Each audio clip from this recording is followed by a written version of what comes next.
بسم اللہ الرحمن الرحیم رب اشرح لی صدری ویسر لی امری واحلل عقدۃ من لسانی یفقہوا قولی احمدک اللہم یا مجیب کل سائل والصلاة والسلام علی من هو افضل الوسائل وعلی آلہ واصحابہ ذوی الفضائل اما بعد فاعوذ باللہ من الشیطان الرجیم بسم اللہ الرحمن الرحیم شہر رمضان الذی انزل فیہ القرآن صدق اللہ العظیم وصدق رسولہ النبی الکریم الامین ان اللہ وملائکتہ یصلون علی النبی یا ایہا الذین آمنوا صلوا علیہ وسلموا تسلیما الصلاة والسلام علیکہ یا سیدی یا رسول اللہ وعلی آلک واصحابک یا حبیب اللہ مولاي صلی وسلم دائما ابدا على حبیبک خیر الخلق كلهم منزہ عن شریک فی محاسنہ فجوہر الحسن فیہ غیر منقاسم یا اکرم الخلق مالی من الوذ به سواک عند حلول الحادث العممی رب صلی وسلم دائما ابدا على حبیبک خیر الخلق کلہم۔ اللہ تبارک و تعالی جل جلالہ وعم نوالہ واتم برہانہ وعظم شانہ کی حمد و ثنا اور حضور سرور کائنات مفخر موجودات زینت بزم کائنات دستگیر جہاں غم گسار زماں سید سروراں حامی بے کساں قائد المرسلین خاتم النبیین احمد مجتبیٰ جناب محمد مصطفیٰ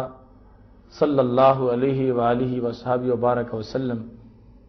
کے دربار گہر بار میں ہدیہ درود و سلام عرض کرنے کے بعد معزز ناظرین، فضائل رمضان پروگرام میں ہم اس وقت موجود ہیں۔ آج ہماری گفتگو کا موضوع ہے رمضان اور نزول قرآن۔ میری دعا ہے خالق کائنات جل جلالہ ہم سب کو قرآن و سنت کا فہم عطا فرمائے اور قرآن و سنت کے ابلاغ و تبلیغ اور اس پر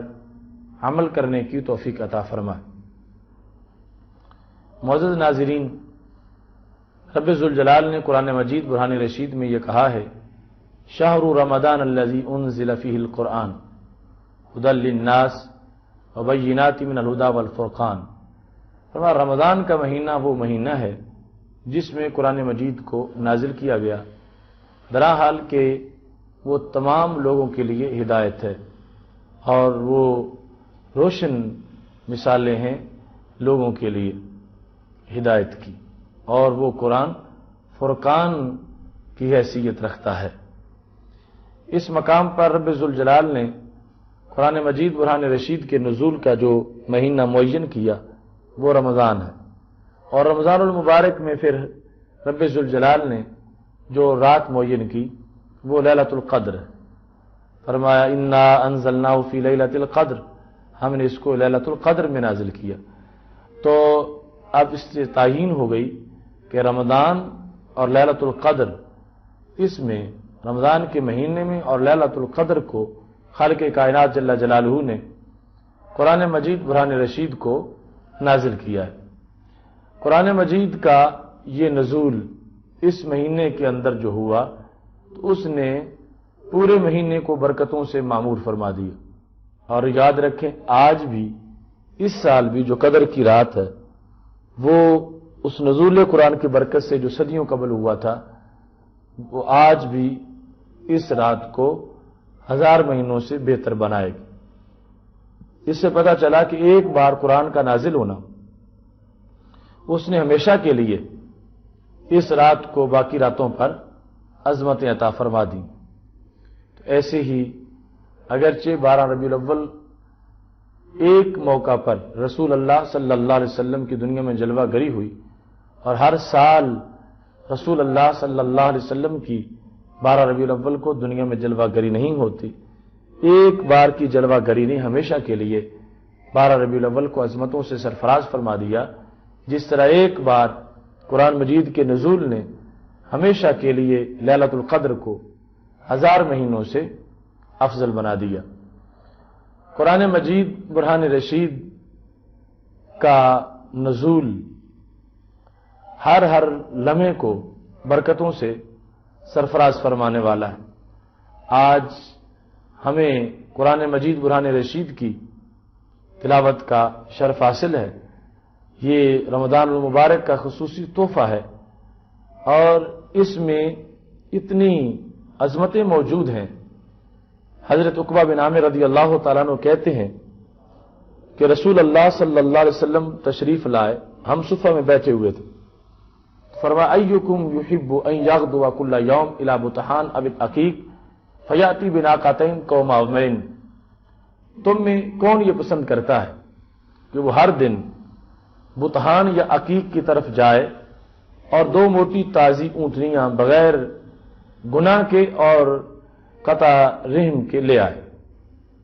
ہم نے کہا یا رسول اللہ صلی اللہ علیہ وسلم کلنا نحب ذالک، ہم سب کو اس سے پیار تو ہے، ہم سب چاہتے ہیں کہ ایسی اونٹنیاں ہمیں ملیں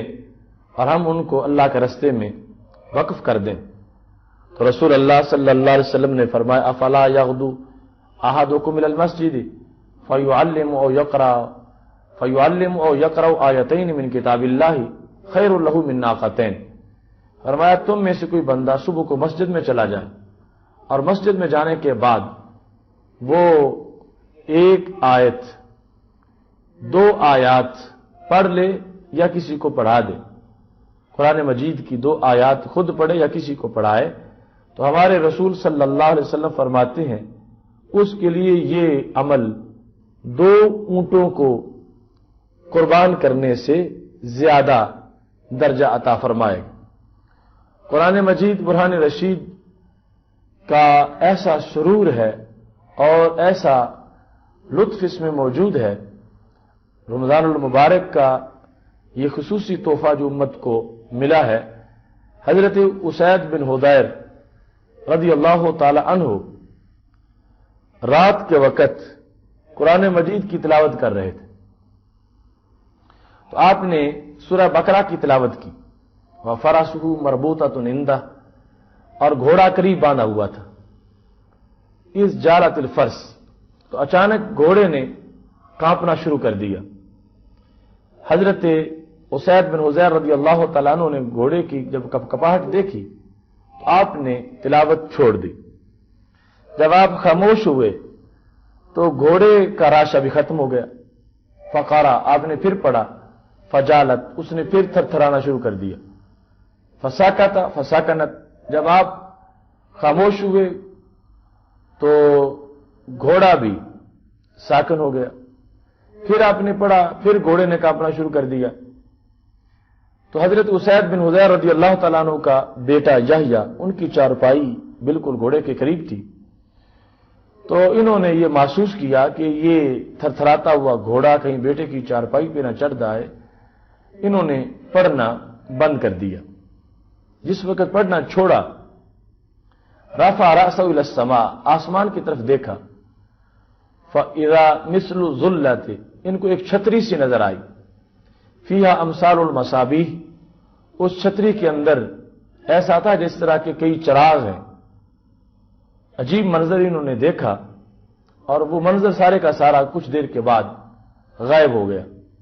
جس وقت صبح ہوئی تو انہوں نے رسول اللہ صلی اللہ علیہ وسلم سے جا کے عرض کیا، یا رسول اللہ صلی اللہ علیہ وسلم، آج رات میرے گھر پہ عجیب منظر تھا، میں نے قرآن پڑھا تو میرا گھوڑا کانپا، جب میں بند کرتا تھا اس کی کپاہٹ ختم ہو جاتی تھی، جب میں پڑھتا تھا تو وہ پھر کانپنا شروع کر دیتا تھا۔ اتنے میں نے اوپر دیکھا تو مجھے ایک سایہ نظر آیا، اس میں چراغ نظر آئے، اور پھر وہ سارا منظر میری آنکھوں سے غائب ہو چکا تھا۔ جب میں باہر نکلا تو کوئی چیز بھی مجھے نظر نہیں آئی۔ یا رسول اللہ صلی اللہ علیہ وسلم، آپ یہ بتائیں کہ یہ کیا معاملہ تھا؟ اب دیکھیں صحابہ کرام علیہم رضوان کا یقین کتنا پختہ ہے اور ایمان ان کا کتنا مضبوط ہے ان کو پتہ ہے کہ میرے گھر میں میرے ہوتے ہوئے مجھے جو کچھ نظر آیا مجھے اس کی حقیقت کا پتہ نہیں ہے، لیکن رسول اللہ صلی اللہ علیہ وسلم کو اپنے گھر میں ہوتے ہوئے پتہ ہے کہ میرے گھر پر یہ کیا منظر تھا۔ جس وقت حضرت اسید بن حضیر رضی اللہ تعالی عنہ نے رسول اللہ صلی اللہ علیہ وسلم سے یہ سوال کیا تو ہمارے آقا صلی اللہ علیہ وسلم بولے، فرمایا تلک الملائکۃ دنت لصوتک، فرمایا یہ فرشتے تھے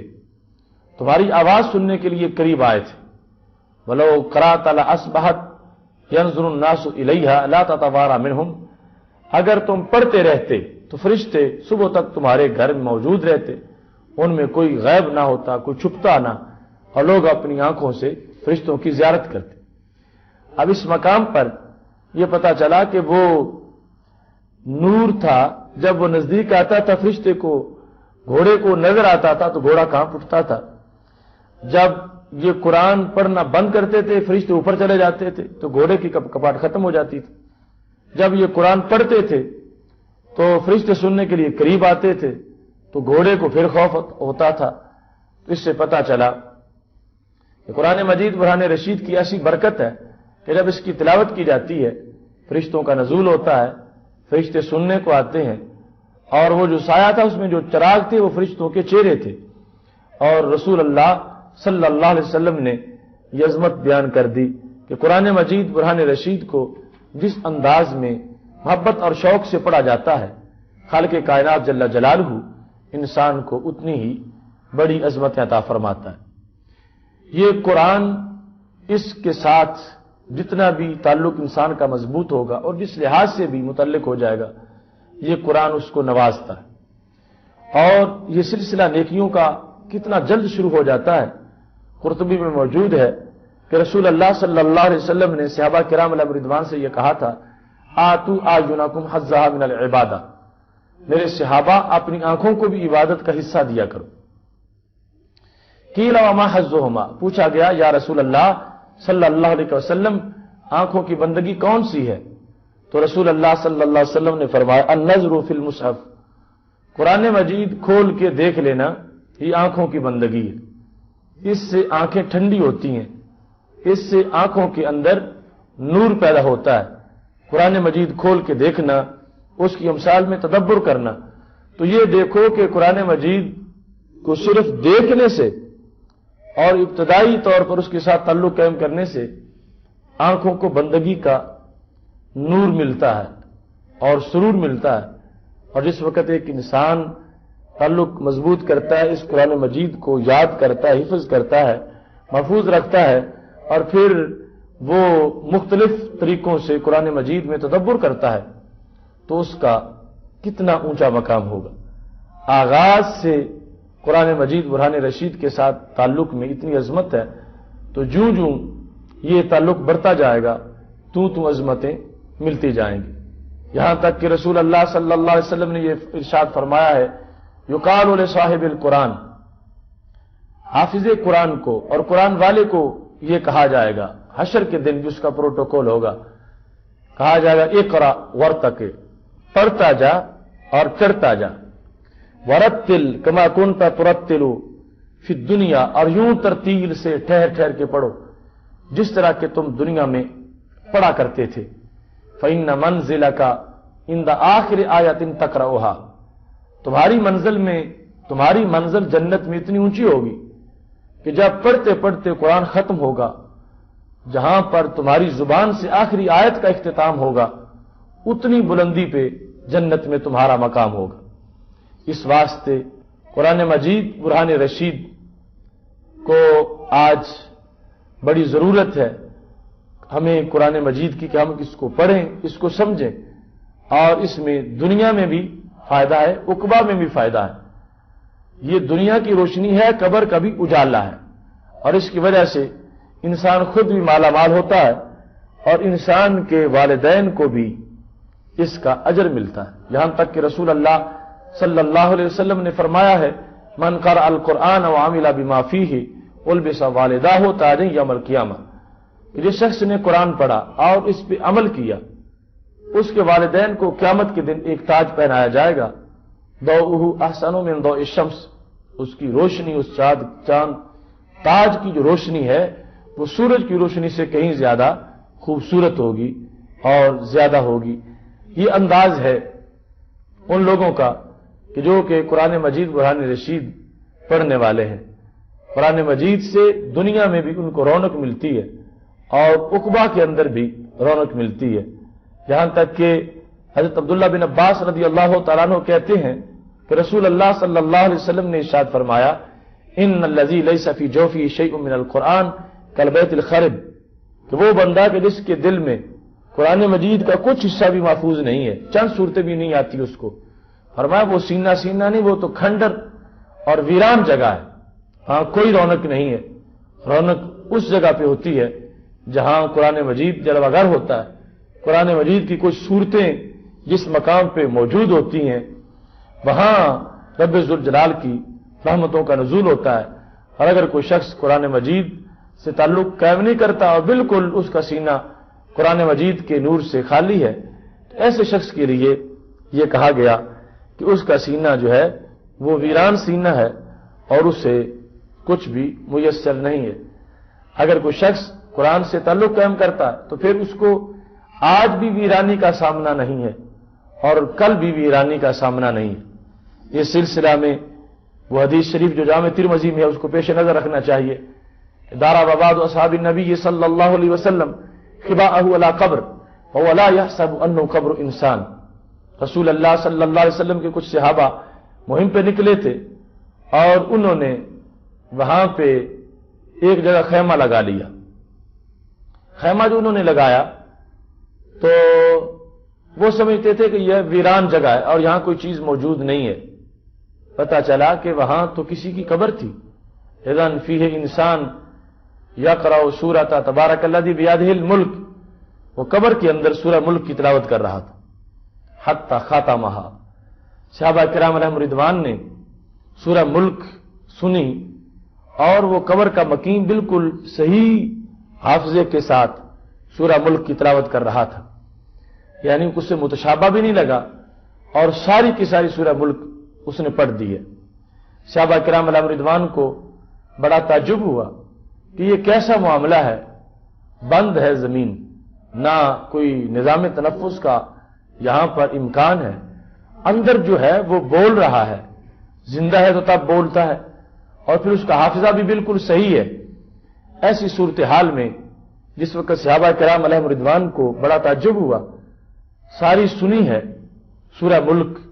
جو اس قبر کے قاری نے پڑھی۔ صحابہ کرام علیہم رضوان جس وقت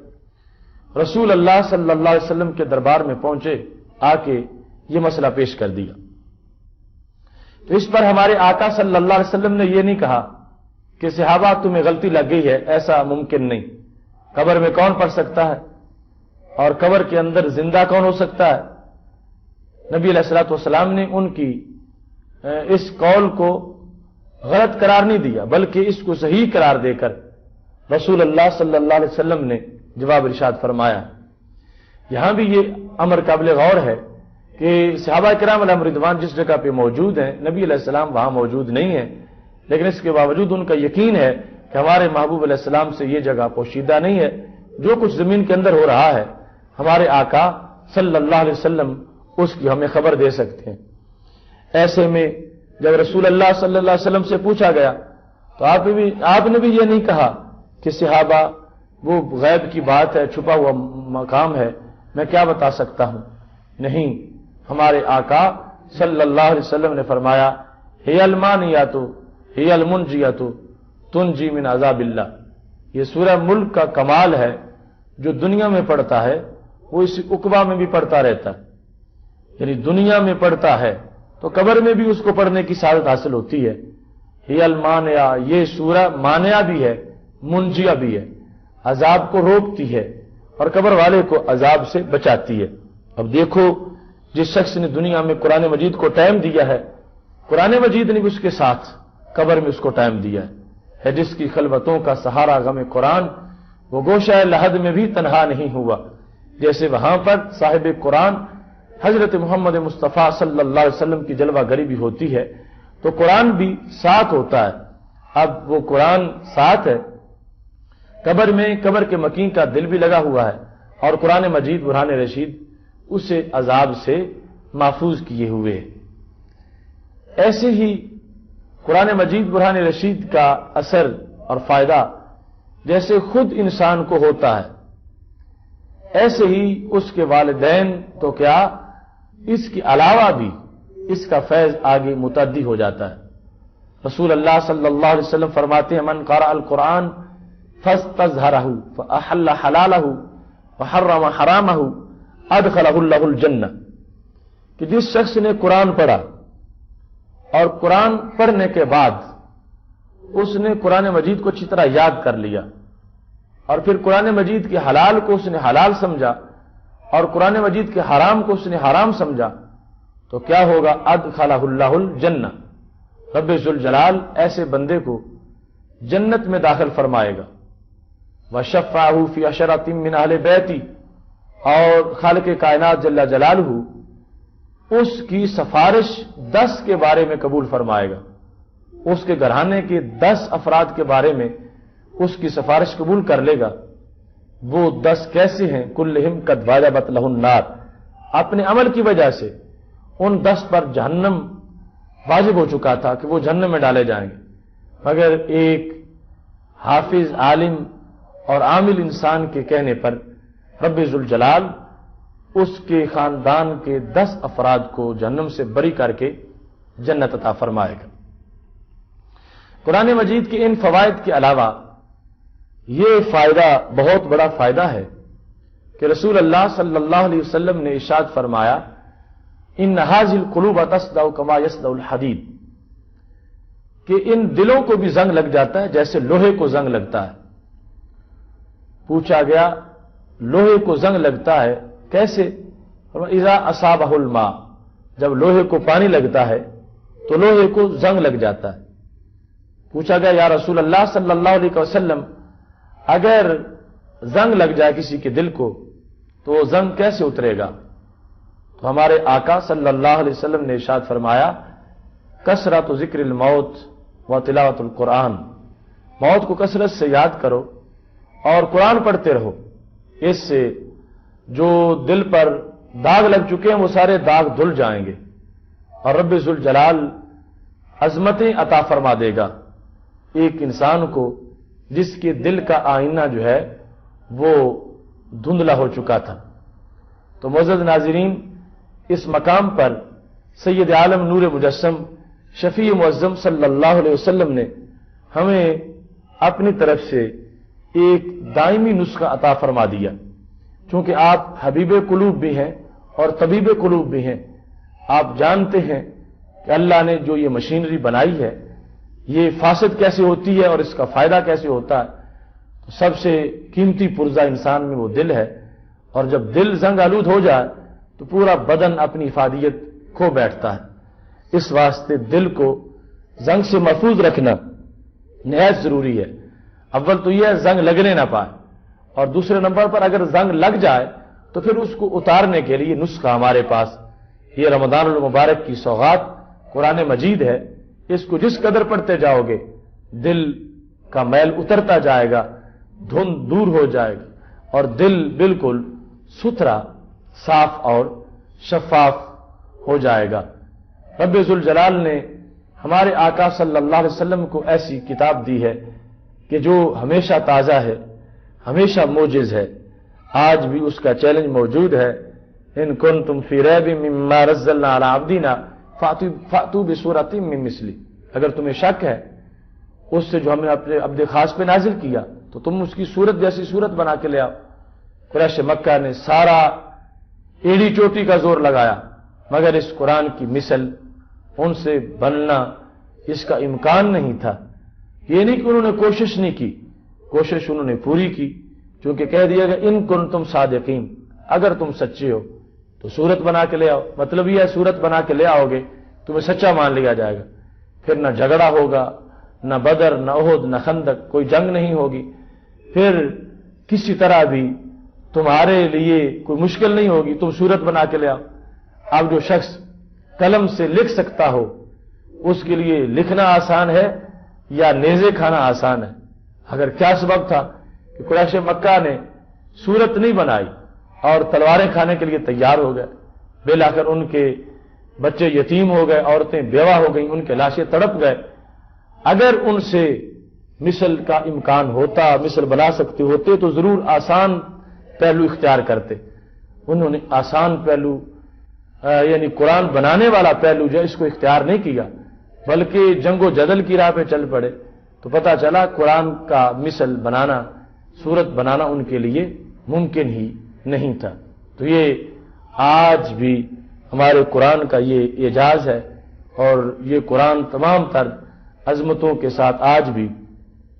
امت مسلمہ کو مالا مال فرما رہا ہے۔ میں تو ان تمام احادیث کی روشنی میں یہ کہتا ہوں، آنکھوں کو نور، دل کو سرور ملتا ہے،